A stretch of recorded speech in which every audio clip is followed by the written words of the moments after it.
Sesuai dengan rencana bisnis yang sudah dibicarakan di level top manajemen PT Tandes Jaya Abadi.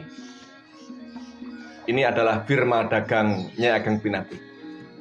Agenda hari itu adalah meningkatkan omset penjualan ke salah satu target potensial di Pulau Bali. Dalam satu riwayat ada yang mengatakan ke Kalimantan, tapi untuk kali ini kita pilih Bali. Raden Paku memang dikenal sebagai anak yang punya rasa ingin tahu yang besar. Termasuk dia itu ingin tahu seperti apakah Pulau Bali. Sebab semua orang menceritakan bahwa Pulau Bali itu sangat indah. Banyak spot diving keren. Pulau itu konon dikaruniai kecantikan yang tak terlupakan. Indah pada setiap sudutnya. Maka pada saat dia mengetahui PT Tandes Jaya Abadi sedang berencana untuk melakukan penjualan ke area Bali, maka dia memaksa ikut.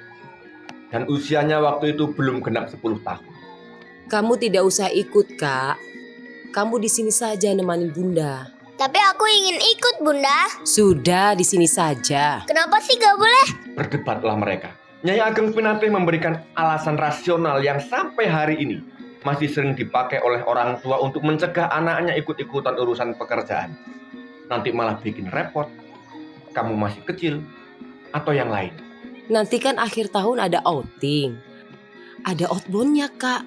Kamu ikut. Ya masih lama banget, maunya sekarang, Bunda. Debat lagi dan lagi. Semakin logis alasan sang ibu, semakin tidak rasional pula Raden Paku memaparkan dalilnya. Perdebatan ibu dan anak itu akhirnya dimenangkan oleh anak.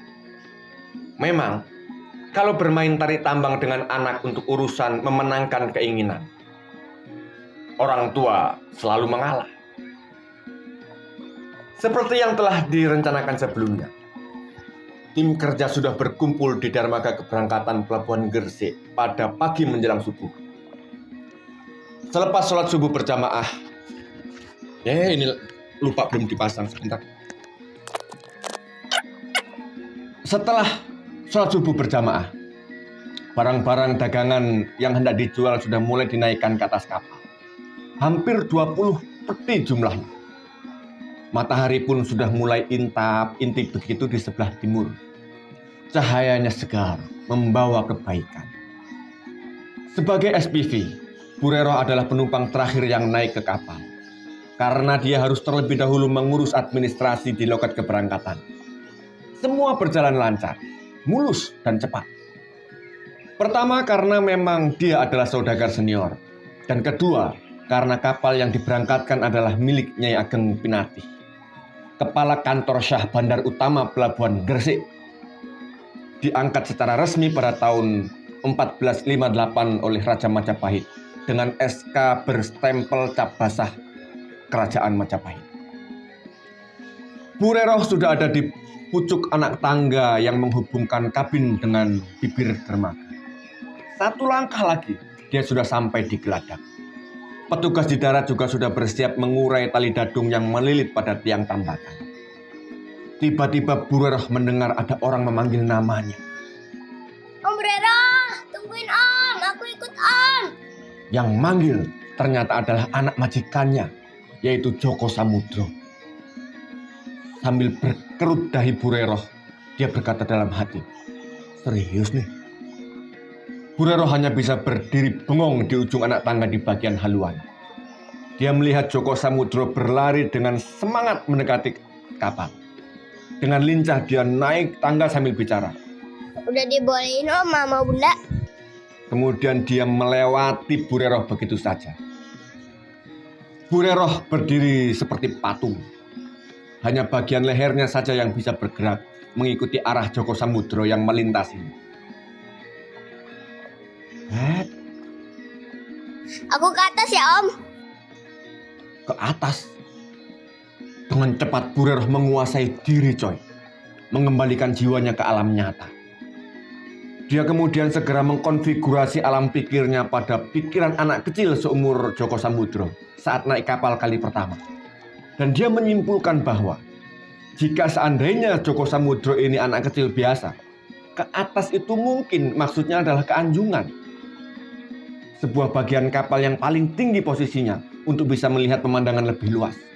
Tapi dia paham betul, Joko Samudro ini bukan anak kecil biasa. Ke atas, bisa jadi maksudnya adalah ke ruang kemudi. Bureroh segera menghampiri Joko Samudro yang ternyata benar sedang duduk manis di samping nahkoda. Tapi pada akhirnya layar pun tetap dikembangkan dan perahu pun berlayar menuju Pulau Bali.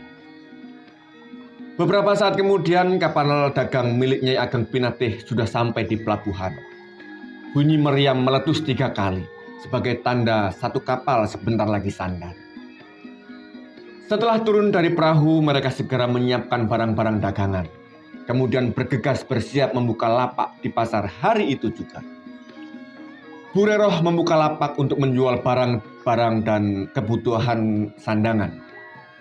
Ada perabotan, ada tembikar, alat-alat pertanian, dan lain-lain. Dan tidak seperti biasanya, orang-orang lebih banyak berdatangan pada hari itu. Mereka datang betul-betul untuk membeli. Tawar-menawar, harga pas, tancap gas. Jembreng-jembreng dikit, review sebentar, sebut harga, fix, CO. Jarang sekali terjadi kasus CLBK. Cerita lama beli kagak. Bureroh optimis dengan minat pembeli seramai ini, dia yakin bisa memenuhi target penjualan, bisa achieve targetnya. Sekitar 5 meter dari lokasi lapak Bureroh, Joko Samudro juga membuka lapaknya sendiri. Tapi karena dia masih kecil, Bureroh memerintahkan 2 orang timnya yang badannya besar-besar untuk jadi pendamping, meminimalisir resiko pemalakan dari preman pasar. Kalau lapak Bureroh tadi menjual barang-barang perabotan, maka lapak Joko Samudro menjual logistik. Ada beras, minyak goreng, jagung, sayuran-sayuran segar, buah-buahan, dan lain-lain. Lapak dagangan Joko Samudro tidak kalah ramai dengan lapak Bureroh.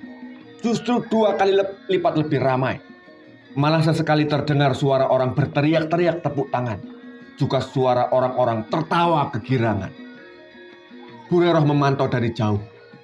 Sesekali dia jinjit-jinjitin kaki. Begini-begini dia. Untuk melihat keberadaan Joko Samudro. Tapi karena tubuhnya masih kecil, Joko Samudro tidak terlihat. Dan sebetulnya, Bureroh juga ingin pergi sebentar ke lapaknya Joko Samudro. Tapi tidak bisa, bro. Di lapaknya sendiri sedang ramai pembeli. Dan ternyata, coy. Konsep jual beli di lapak Joko Samudro tidak berlaku di sana. Apa yang selama ini dipahami sebagai aktivitas dagang hancur berantakan. Batal sudah. Jual beli itu, coy, dari dulu sampai nanti selalu dipersyaratkan dengan adanya transaksi antara pihak penjual dengan pihak pembeli, ya toh, untuk memindahkan hak penguasaan atas benda dengan sejumlah uang yang disepakati jumlahnya oleh kedua pihak sebagai alat tukar. Itu namanya jualan. Tapi yang dilakukan Raden Paku adalah dia membagi-bagikan semua barang di lapaknya dengan gratis kepada semua orang yang butuh. Datang minta beras dikasih beras. Datang minyak goreng dikasih minyak goreng. Meskipun sedang langka karena ada mafia kemarin. Datang minta tepung terigu dikasih tepung terigu.